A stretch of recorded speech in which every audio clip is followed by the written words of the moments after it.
తెలంగాణలో బీఆర్ఎస్ పరిస్థితి ఏంటనేది అంతుపట్టడం లేదు. కాంగ్రెస్ అధికారంలోకి వచ్చాక బీఆర్ఎస్ నేతలు కాస్త సైలెంట్ గానే ఉన్నారు. అయితే ఇక్కడ ఆ ఐదుగురి కీలక నేతల పరిస్థితి మాత్రం ఎవరికి వారే యమునా తీరే అన్నట్టుంది. ఇంతకీ ఆ నేతలెవరు, వారి పరిస్థితులేంటి? Let's watch.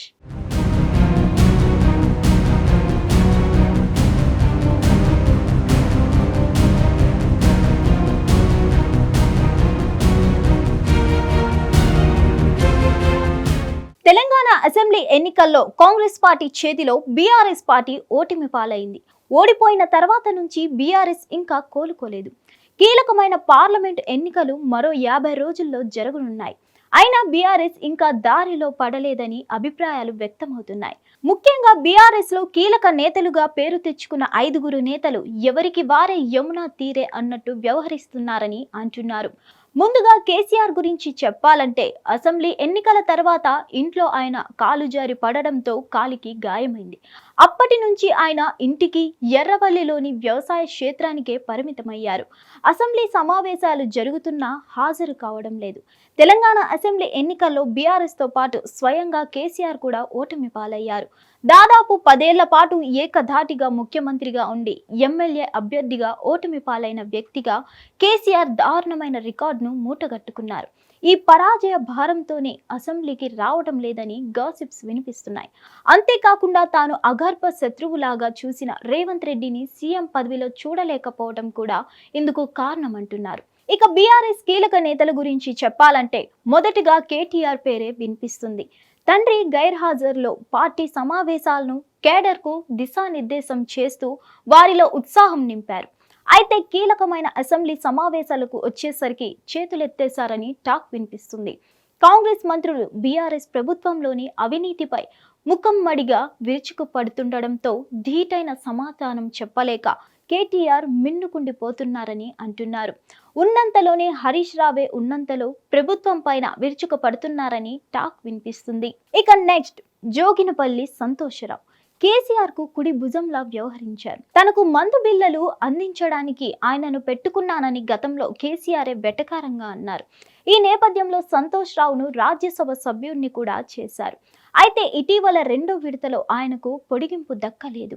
తెలంగాణలో 3 రాజ్యసభ సీట్లు ఖాళీ కాగా 2 కాంగ్రెస్ కు దక్కాయి. బీఆర్ఎస్ బలానికి 1 సీటు దక్కే అవకాశం ఉన్న జోగినపల్లి సంతోష్ కు కాకుండా దాన్ని వద్దిరాజు రవిచంద్రకు కేటాయించారు. దీంతో జోగినపల్లి సంతోష్ కుమార్ అలిగారని అంటున్నారు. అయితే గతంలో కేశవరావు లాంటి వారికి 2 సార్లు రాజ్యసభ పదవిని ఇచ్చి తనను ఒక్కసారి మాత్రమే పరిమితం చేయడంపై ఆయన చిన్నబుచ్చుకున్నారని టాక్ నడుస్తుంది. ఇక కేసీఆర్ గారాల తనియ కల్వకుంట్ల కవితపై గట్టి సెటైర్లు పడుతున్నాయి. అధికారంలో ఉన్న 10 ఏళ్లు అసెంబ్లీలో జ్యోతిబా పూలే విగ్రహాన్ని పెట్టలేదు. తమ ప్రభుత్వమే అధికారంలో ఉన్న విగ్రహాన్ని పెట్టాలని ఏనాడు కవిత కోరలేదు.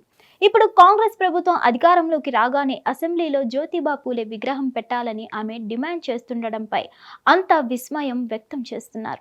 10 ఏళ్లు ముఖ్యమంత్రిగా మీ నాన్న ఉన్నప్పుడు ఈ విషయాన్ని అడగకుండా ఇప్పుడు గుర్తొస్తుందా అంటూ నిలదీస్తున్నారు.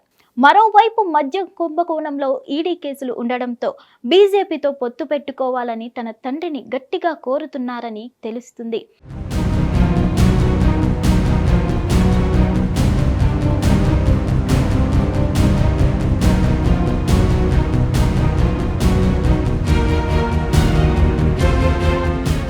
ఇక బీఆర్ఎస్ పార్టీకి ముఖ్య నేత అయిన హరీష్ రావు తెలంగాణ ప్రభుత్వంలో అంతా కేటీఆర్ చక్రం తిప్పడంతో హరీష్ ఆటలో అరటిపండులా మిగిలిపోయారనే అభిప్రాయాలున్నాయి.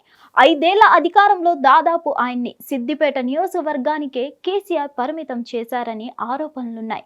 ఇప్పుడు అసెంబ్లీ సమావేశాల్లో కాంగ్రెస్ ప్రభుత్వం విమర్శలకు కాస్త కూస్తో ప్రతి దానికి సమాధానం ఇస్తుంది.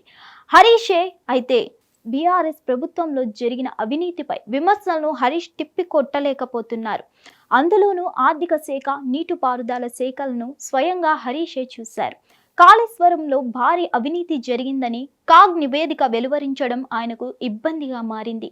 దీంతో విచారణ నుంచి తప్పించుకోవడానికి బీజేపీతో పొత్తు కావాలని కోరుకుంటున్నట్లు తెలుస్తుంది.